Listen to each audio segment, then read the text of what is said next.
Meus amigos, hoje estamos aqui novamente.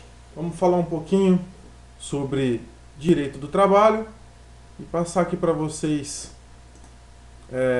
um tema muito interessante, um tema um pouco cascudo, mas um tema que, sem dúvida alguma, apresenta muita relevância no ponto de vista, do ponto de vista prático e também para eventuais provas, concursos, sem dúvida alguma, ele tem aí uma importância fundamental, que é a questão da sucessão trabalhista. Então é sobre isso que a gente vai falar hoje aqui nesse vídeo. Pessoal, em primeiro lugar, quando a gente fala em sucessão trabalhista, antes de discorrer propriamente dito a respeito desse tema, a gente deve destacar, né, que no direito do trabalho impera o princípio da continuidade da relação de emprego. Então, através desse princípio tão importante, o direito do trabalho ele vai primar pela manutenção da relação trabalhista, ou melhor, da manutenção da relação do contrato, da vigência do contrato de trabalho. Tá ok? Então, sempre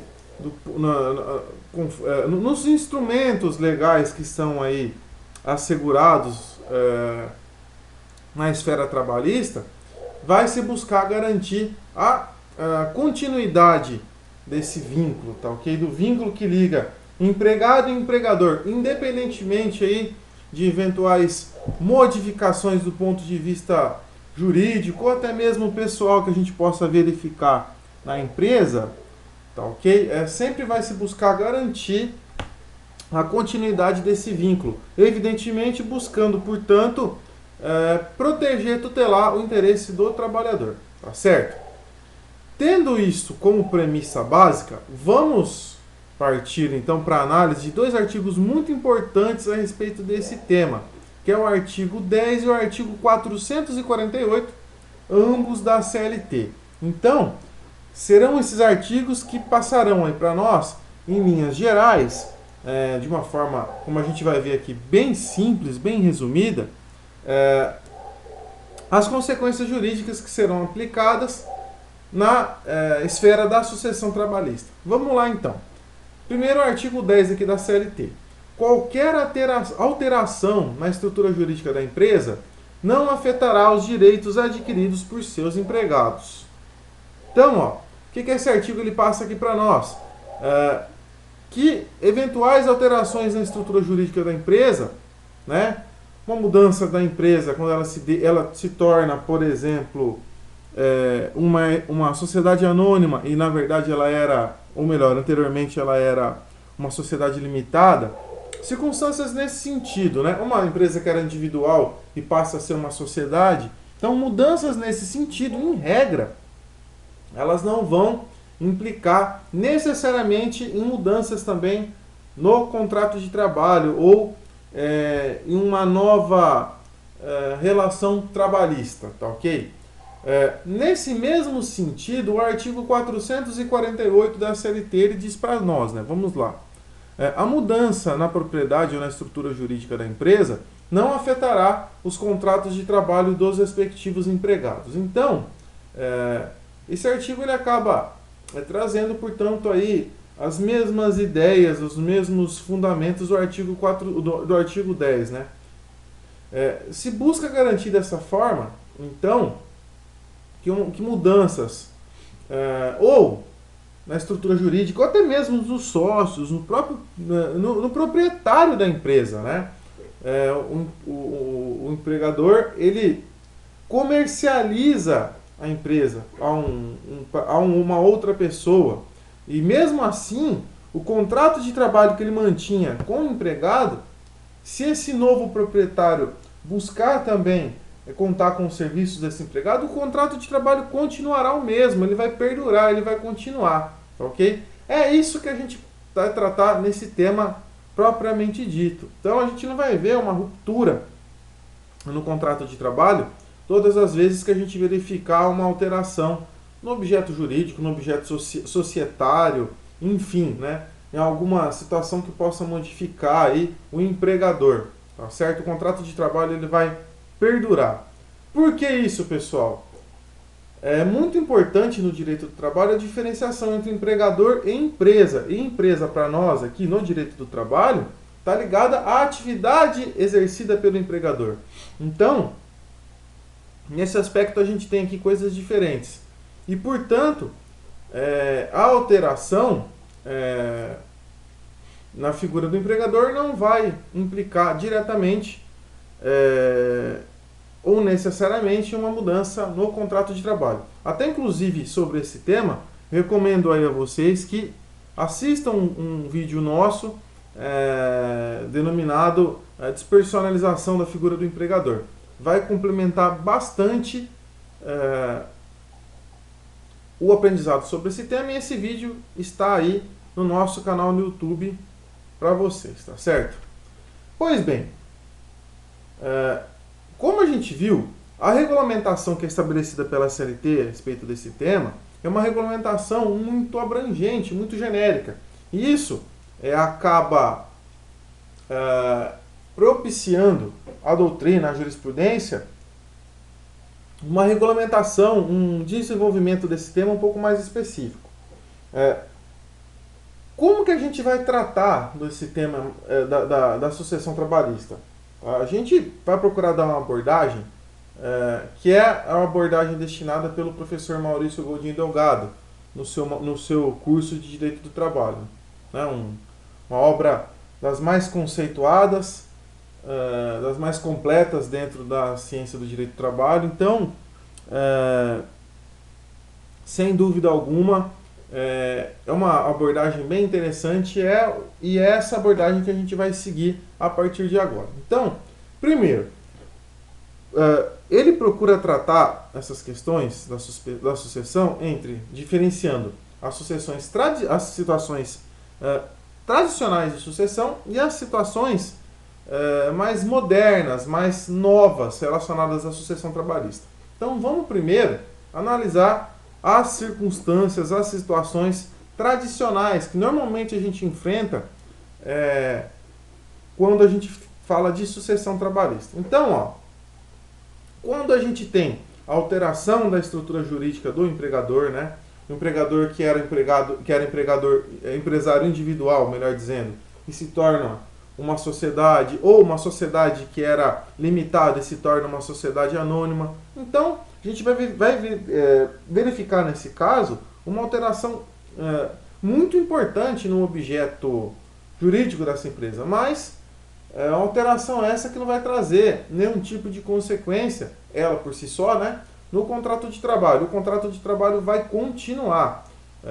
A gente não vai verificar aqui uma modificação nesse aspecto. E também, pessoal, é importante a gente destacar aqui que a gente pode verificar essa situação da sucessão trabalhista quando há a modificação do empregador, tá certo? Da pessoa do empregador, seja pessoa natural, né, pessoa física, ou pessoa jurídica. Então, essa empresa pode ser comercializada, né, vendida, pode ser incorporada, pode sofrer um processo de fusão, de cisão, né? Enfim, todas as possibilidades aí que o direito empresarial ele nos coloca. Então, em todas essas situações, pessoal, é importante a gente destacar, tá? Vamos destacar isso aqui. O contrato de trabalho estabelecido entre empregador e empregado, mesmo que a figura jurídica desse empregador se altere, modificando inclusive a sua pessoa ou a sua estrutura jurídica, conforme a gente viu, esse contrato de trabalho vai se manter íntegro, vigente, tá? O novo empregador vai arcar com todas as custas, com todas as circunstâncias que são decorrentes desse contrato de trabalho, e não só aquelas relacionadas ao período em que esse trabalhador está diretamente prestando serviços a ele, mas um período relacionado a todo o contrato de trabalho, conforme a gente vai ver já já, tá certo? Então, essas são as hipóteses mais comuns, mais tradicionais de sucessão trabalhista. Vamos lá, pessoal. O professor Maurício Godinho Delgado, ele coloca também no seu livro de forma muito interessante situações que ele entende mais novas, ou ele denomina até como novidades no estudo aí da sucessão trabalhista. Então, além da modificação da figura do empregador, da modificação da sua estrutura jurídica, ele entende de forma muito perspicaz que qualquer tipo de mudança na empresa, tá certo? Mas mudança do ponto de mudança relevante, mudança que pode colocar em risco, inclusive, a liquidez, a continuidade dos contratos de trabalho que são estabelecidos, vão gerar consequências no aspecto da sucessão trabalhista. Vamos exemplificar essa situação e tenho certeza que vocês vão entender de uma forma bem clara. Né? Vamos imaginar um empregador, né, que possui lá uma determinada empresa, e esse empregador, né, tem uma indústria, possui algumas máquinas, tá certo? E vamos imaginar que esse empregador ele venha a comercializar 80% do seu parque de máquinas, tá certo? Então esse empregador que possuía um patrimônio relevante, né, máquinas que lhe garantiam aí um patrimônio importante, ele de uma hora para outra ele comercializa 80% dessas máquinas, tá? Então, com essa comercialização, sem dúvida alguma, ele acaba colocando em risco a liquidez dos contratos de trabalho que ele estabeleceu diretamente com os seus trabalhadores, né? Ele pode colocar em risco, portanto, o pagamento das verbas que decorrem desse contrato de trabalho. Em razão disso, olha só o que essas novas regras construídas pela doutrina e pela jurisprudência, elas definem para nós. Esse empregador, ele comercializa parte relevante do seu patrimônio empresarial, mas mantém os vínculos trabalhistas que ele já vinha cultivando, tá certo? Que ele já vinha mantendo, né? Que ele já utilizava. Nesse caso, gente, o terceiro, esse cara que comprou essas máquinas, tá certo? Vai responder, vai ter responsabilidade, vai ser obrigado a pagar por eventuais verbas trabalhistas que não sejam devidamente quitadas por esse empregador. Muito embora esse empregado, esse possível empregado que busca aí judicialmente a cobrança dessas verbas trabalhistas, ele jamais tenha sido vinculado do ponto de vista trabalhista a esse terceiro. Ele mantém um vínculo de emprego com o empregador. Com o seu empregador, ele, portanto, nessa relação aqui, ó, né, nessa relação aqui, o vendedor das máquinas. Então, olha só o que essa tese doutrinária jurisprudencial ela diz para nós, ó. Esse empregador, ele comercializa, ele comercializa uma determinada quantidade de máquinas importantes, que representam uma fatia relevante do seu patrimônio, a um terceiro, que nada tem a ver com seus empregados, Nada tem a ver. Caso esse empregador ele não pague as verbas trabalhistas que sejam relacionadas a esses empregados, esse terceiro pode ser responsabilizado pelo pagamento dessas verbas, tá? Muito embora os empregados tenham mantido e continuado mantendo uma relação trabalhista apenas com esse empregador aqui, tá certo? Com esse empregador, não tendo estabelecido qualquer tipo de vínculo trabalhista com esse cara, tá certo? Mas é uma forma, portanto, né, de se garantir o pagamento dos direitos estabelecidos ao trabalhador. Por quê? Houve, sem dúvida alguma, um empobrecimento muito relevante do empregador. Tá certo? Isso é uma regra, então, muito importante que a gente deve sempre levar em consideração. Pessoal, tendo visto, então, essas hipóteses mais comuns, essas hipóteses aí aceitas mais recentes, no que pertinha à sucessão trabalhista, vamos analisar aqui, então, os seus requisitos, aquilo que é importante para que se caracterize a sucessão trabalhista. Primeiro, pessoal, nós temos aqui a transferência da unidade econômico-jurídica, né? Quando a gente fala de unidade econômico-jurídica, a gente está falando de um aspecto da empresa, de uma parcela, ao menos, da empresa, que seja possível, caso ela seja comercializada, seja vendida, seja transferida a um terceiro, que ela ela tenha autonomia, que ela ande com suas próprias pernas, tá certo? Que ela gere a atividade empresarial que vai ser buscada por esse futuro aí empregador. Então, qual que é o exemplo aqui? Uma empresa que tem uma determinada empresa que tem várias filiais e a comercialização, portanto, de uma dessas filiais. Então, pessoal, essa transferência da unidade econômico-jurídica ela pode ser absoluta, total, né? O proprietário vende toda a sua loja ou todas as suas empresas, né? As suas lojas, enfim, o estabelecimento empresarial que ele mantiver. Ou vende apenas parcialmente, né? Que foi o exemplo que eu disse aqui para vocês da loja, né? A loja tem várias filiais, né? E a matriz vende uma dessas filiais. Sem dúvida a gente vai estar diante de uma hipótese de sucessão trabalhista. Pessoal, como eu disse aqui, né? De se destacar, né, que as regras de sucessão trabalhista apenas serão verificadas quando a gente estiver tratando de uma verdadeira universalidade de bens, tá certo? De um conjunto de bens e direitos que, por si só, sejam capazes de propiciar a esse provedor empregador o exercício da atividade que ele busca, tá certo? Importante, pessoal, também aqui a gente destacar que não importa qual a forma de transferência aí, da unidade econômico-jurídica que vai ser realizada, a forma, ou melhor, qual o negócio jurídico que vai ser utilizado aqui. Em qualquer caso, a gente vai estar diante de uma hipótese de sucessão de empregadores. Tá certo? Pois bem, vimos então esse primeiro requisito. Um outro requisito muito importante, pessoal, é a questão da continuidade da prestação laborativa. Evidentemente, né, para que a gente esteja falando aqui de sucessão trabalhista, o empregado deve dar continuidade, né, às suas atividades laborativas a esse novo empregador. Tá certo? O empregador antigo sai de cena, tira o seu time de campo e a gente tem aqui um novo empregador. Evidentemente que a gente tem uma exceção a essa regra, né? Que é a questão que a gente acabou de ver quando o empregador ele comercializa uma grande parcela do seu patrimônio a um terceiro e coloca em risco a liquidez dos contratos de trabalho. São aquelas hipóteses que a gente viu anteriormente, né? O empregado não teve nenhum tipo, jamais estabeleceu nenhum tipo de vínculo trabalhista com o comprador, né? Das máquinas aí,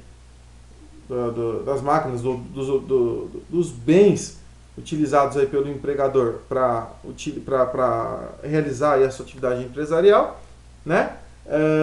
E mesmo assim, esse cara vai ser responsabilizado por eventuais verbas trabalhistas, como a gente já viu, tá certo? Então é uma exceção a esse requisito. Meus amigos, a quem vai se aplicar essa questão aqui da sucessão trabalhista? Gente, regra geral, a qualquer tipo de contrato de trabalho, seja ele um contrato de trabalho urbano ou um contrato de trabalho rural. Não importa, tá ok? Não importa. Qualquer dessas possibilidades a gente vai verificar aqui a aplicação das regras da sucessão trabalhista. Agora, vamos analisar aqui algumas hipóteses onde a gente não vai verificar a aplicação aí da sucessão trabalhista. Primeiro, a questão do empregado doméstico. A gente aqui não vai verificar a aplicação dessas regras. Por quê? Existem aí 3 fundamentos, alguns mais simples, outros mais potentes, né? A gente vai analisar aqui cada um deles. Primeiro, a CLT, no artigo 7º, né, a linha A, ela exclui expressamente o empregado doméstico da aplicação dos preceitos aqui da CLT, conforme vocês estão vendo aqui comigo, né? A CLT, portanto, não é aplicada, segundo o artigo 7º, aos empregados domésticos. Muito embora hoje a Constituição Federal ela tenha também no seu artigo 7º, né, no campo definido aí como os direitos sociais, no capítulo dos direitos sociais, tenha ampliado de uma forma muito grande a aplicação daqueles direitos que são garantidos ali aos empregados domésticos. Mas enfim, a gente tem essa regra aqui expressa no artigo 7º, né? Outro requisito que é lembrado pela doutrina, meus amigos, é a questão que o empregador doméstico não exerce a atividade de empresa, né? Ele não vai buscar exercer atividade econômica, né? Inclusive, caso ele exerça, ele não vai ser um empregador doméstico, sem dúvida alguma. Agora, não há dúvidas, meus caros, que o requisito mais importante aqui que a gente pode afastar de uma forma muito segura a aplicação das regras da sucessão trabalhista, né, ao empregado doméstico, ao empregador doméstico, é que, no caso do trabalho doméstico, há um caráter pessoal na prestação de serviço muito forte, né? O empregado doméstico ele vai trabalhar para um determinado núcleo familiar, com características próprias, com exigências próprias, com pessoas delimitadas, né? Se os seus patrões, por exemplo, morrem e ele vai trabalhar para os filhos desse patrão, desse empregador, né? É uma outra relação jurídica, são outras pessoas, outras necessidades, tá certo? Então, aqui a gente não consegue aplicar as regras da sucessão como um empregador urbano comum, né? A atividade do empregador e a sua atividade, as suas necessidades, elas não conseguem se desvincular. Há um caráter pessoal muito forte. Tá, joia? Outra possibilidade aqui que a gente não vê, a questão aí, não é possível, melhor dizendo, a aplicação das regras da sucessão trabalhista, que é no caso da empresa individual quando há morte do empregador, né? Quando há morte do empregador, se ele é empresa individual, a atividade empresarial acabou, porque ela se confundia com a figura do empregador, do empresário, tá certo? Ela se confunde muito diretamente com a pessoa do empresário. Então, a empresa ela acaba. Evidentemente que caso essa empresa ela tenha, né, é importante fazer essa ressalva, ela tenha aí sucessores, né, esses sucessores deem por continuidade aí a atividade empresarial, evidentemente que a gente vai verificar a sucessão trabalhista aqui, porque os sucessores vão dar continuidade ao patrimônio aí que foi criado, que foi zelado aí pelo falecido, pelo de cujus. Mas caso não haja essa sucessão, a empresa individual acaba ali, tá certo? Então não vamos verificar as regras concernentes à sucessão trabalhista. E um outro aspecto também, gente, que a gente não vai verificar a aplicação das regras de sucessão é no caso de município ou estado que é desmembrado, né?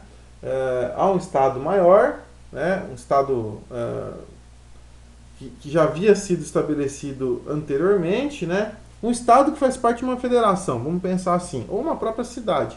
E essa cidade é dividida e é criado um novo município, ou esse estado é dividido e é criado um novo estado, né? Os funcionários que trabalhavam para esse estado anterior, para essa cidade anterior, não vão poder pleitear a sucessão trabalhista, caso eles sejam seletistas, né? Por quê? Em razão do princípio da autonomia político-administrativa. Aquela relação jurídica anterior acaba, se extingue e se constitui uma nova, né? Com o surgimento dessa nova cidade e desse novo estado. Tá, ok? Um outro ponto extremamente interessante aqui nesse tema, pessoal, no caso do empregador em falência ou recuperação empresarial, recuperação judicial. Meus amigos, vamos aqui fazer uma abordagem bem sintética. No caso da falência, no caso da falência, a gente não vai verificar a aplicação das regras referentes à sucessão empresarial, ok? Porque motivos óbvios, né? E também no caso da recuperação extrajudicial, mesmo sentido, os mesmos motivos, né? Vamos aproveitar para justificar de uma vez só. Um indivíduo que está adquirindo uma empresa que esteja lá totalmente desorganizado no ponto de vista financeiro, que não tem um patrimônio adequado, que esteja numa situação de dívidas aí absurdas, ele não vai ter interesse em dar continuidade a essa atividade empresarial, caso ele tenha que ficar responsável pelo pagamento de todo um conjunto de crédito, de débitos trabalhistas aí gigantescos, né? Então, como normalmente a gente vê na prática nesse tipo de situação. Então, a lei ela afasta, no caso da falência e da recuperação extrajudicial, as regras referentes à sucessão. No caso da recuperação judicial, há uma celeuma doutrinária jurisprudencial sobre o tema, mas o STF ele passa para a gente aí posicionamento um pouco mais seguro, né? Tem essa ação direta de inconstitucionalidade, esse recurso extraordinário, né, que a gente indica aqui, onde se estabelece que também não vai haver aplicação das regras concernentes à sucessão trabalhista nesses casos. Tá ok? Meus amigos, vimos então aí os requisitos, os efeitos da sucessão, melhor dizendo, desculpem, os requisitos, a abrangência, né, desse instituto. Agora vamos analisar os efeitos da sucessão trabalhista, o porquê é tão importante a gente estudar esse tema. Primeiro, pessoal, o novo titular empregador, né, qual que vai ser a responsabilidade com relação a ele? Ele vai assumir todo o conjunto de obrigações do anterior empregador, do antigo empregador. Ele vai assumir, em regra, tudo. Ele vai ser responsável por todas as verbas trabalhistas decorrentes dos contratos de trabalho constituídos com esse empregador anterior. Tá certo? Então, o antigo empregador não vai responder, em regra, por nada. Tá? Nem subsidiariamente. Tá certo? Ele não tem responsabilidade. O empregador novo assume tudo. Tá certo? Um ponto também que aqui vale a gente destacar é a questão da cláusula da não responsabilização. A gente vê isso em algumas situações aí na prática. Meus amigos, no âmbito civil, entre esses empregadores, entre esses indivíduos que celebraram esse negócio jurídico, pode haver alguma implicação. Para a gente não interessa. Agora, do ponto de vista trabalhista, essa cláusula ela é nula, ela não produz qualquer tipo de efeito. Por quê? O empregador, né, o novo empregador, vai ser responsabilizado por todas as verbas. Vamos explicar isso aqui um pouquinho melhor, né? Essa cláusula de não responsabilização, ela se insere mais ou menos assim. O novo empregador, né, o adquirente aí, ele insere uma cláusula no contrato que ele estabelece com o vendedor nos seguintes termos. Olha, eu me responsabilizo pelas verbas trabalhistas a partir de agora, né, da aquisição da empresa. O que você tem de passivo trabalhista anterior à minha entrada na empresa, eu não tenho responsabilidade. Esse tipo de cláusula, né, melhor dizendo, essa é a natureza desse tipo de cláusula. Essa cláusula, conforme a gente já viu, no aspecto trabalhista ela não tem nenhum tipo de validade. Então, o novo empregador vai responder por tudo, né, por todas as verbas, por tudo aquilo que é relacionado aí a passivo trabalhista.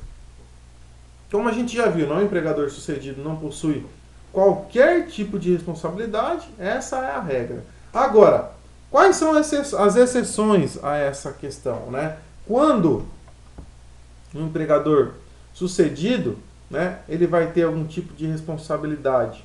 Primeiro, quando essa sucessão trabalhista implicar em algum tipo de modificação no contrato de trabalho, né? Vamos imaginar que em razão aí da sucessão, o empregado que era contratado para exercer a função X, ele passa a exercer a função Y, né? Nesse caso, o empregador sucedido, ele vai ter responsabilização pelo pagamento de eventuais verbas, tá ok? Vai ter uma responsabilidade aí subsidiária. Também a gente vai verificar essa situação, né, de responsabilização do empregador sucedido quando a sucessão ela se opera através de fraude, né? Quando o empregador novo e o anterior, eles têm a intenção de fraudar credores ou fraudar, inclusive, os próprios empregados. Né? Responsabilidade subsidiária do antigo empregador. E também quando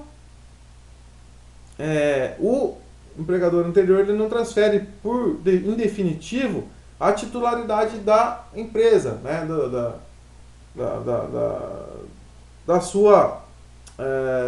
desse seu ente jurídico que exercia uma atividade aí empresarial. Né? Vamos imaginar o exemplo onde o empregador ele arrenda, né, a sua fábrica para um terceiro. Nesse caso, o novo proprietário e o antigo proprietário também responderão de forma conjunta aí ao pagamento das verbas trabalhistas. O proprietário anterior, né, o antigo empregador, né, vai responder de forma subsidiária. Tá certo? Só para a gente ilustrar isso que a gente falou aqui, né, uma decisão aqui interessante do TST, uma decisão de 2015, ó, a gente até destacou aqui para ficar mais fácil o entendimento do tema. A sucessão empresarial transfere direitos e obrigações ao sucessor, que responde integral e exclusivamente pelo contrato de trabalho, cujas condições são preservadas por força dos artigos 10 e 448 da CLT. Não havendo delimitação no venerando acórdão regional de que tenha havido fraude na sucessão ou mesmo insuficiência financeira do sucessor, não há que se falar em responsabilidade da empresa sucedida. Então, né, a jurisprudência aí ela é bem clara nesse aspecto para demonstrar para nós as regras que a gente viu aqui. Meus caros, meus amigos, né, era isso que a gente tinha para falar sobre esse tema. Agradeço mais uma vez a atenção de todos e até a próxima. Forte abraço!